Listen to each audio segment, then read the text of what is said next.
Alright guys, welcome back to Formula 1 news, and despite Max Verstappen and Red Bull's statistical dominance so far this season, Christian Horner is still concerned about the Mercedes fight back as time progresses, but only apparently at specific circuits. What could those circuits potentially be? Which ones suit Mercedes in terms of trying to get a race victory this season? Very much intrigued to your thoughts in the comment section below. Hit the like button if you enjoy, subscribe if you are new as always. Quick video today, this is Max Verstappen's record actually in his seasons, winning every year he's been in a Red Bull. Of course, plenty of wins last year, already 8 more victories this season with still 9 races to go to the end of the season. But Christian Horner has mixed opinions on the threat that Mercedes pose, because it's been relatively clear that yes, Ferrari will still compete for race victories here and there, but they can't seem to deliver the goods on what their car is capable of. Mercedes are kind of the dark horse, well not really the dark horse, they're there or thereabouts for second in the championship. Mercedes are actually only about 40 points behind as a constructor where they were this time last season, which is quite something as well, and of course they're only looking to improve.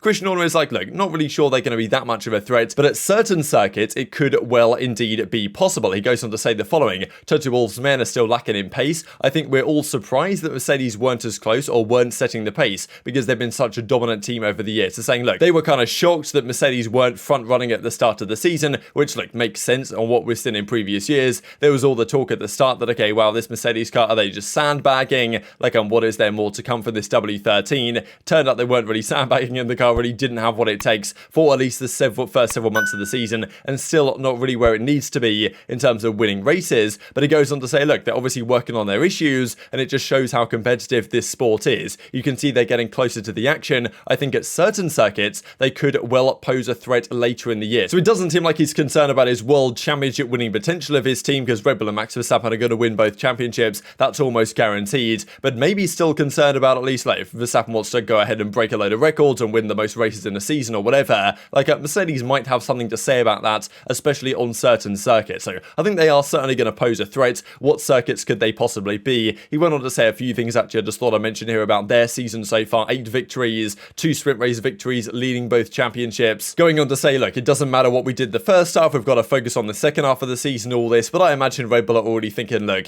maybe we should just send some focus into developing next year's car, because maybe this championship is already kind of signed, sealed, delivered and wrapped up, right? So they've got to be kind of confident. Yes, Mercedes might get P2 in the constructors. Ferrari probably aren't going to challenge for any of the championship victories this year based on the numbers as it presently stands. But he does believe Mercedes will be a threat for race victories as time progresses. What circuits might he be talking about? So this is the calendar for the rest of the season. The Belgian Grand Prix, of course, is next up. This could be a good one for Mercedes. It is a rather, of course, a very long circuit, right? So it does potentially mean that in terms of qualifying pace, like, Mercedes' gap potentially to the front runners might be exacerbated a bit more in terms of lap time, just because it is a much longer circuit. Of course, in terms of making passes around here, the main straight is pretty massive, right, up into Radion, and then down the long DRS straight. Like, that's kind of where a lot of overtakes can happen around here. And of course, the straight line speed side is arguably where Mercedes have struggled the most this year. So looking at circuits like maybe Monza, I think Red Bull should be big favourites around there. Even Mexico with a massive couple of straights they have, especially the pit straight here, which is honestly absolutely immense. Like, that could be one that maybe won't favour Mercedes. Other circuits as well, like Netherlands, it's a bit of a tricky circuit, kind of bumpy, not really a Formula 1-esque circuit in a way. Like, maybe that won't be so good for Mercedes, but a few tracks here I think should suit them. Singapore, not so sure, very high downforce required circuits,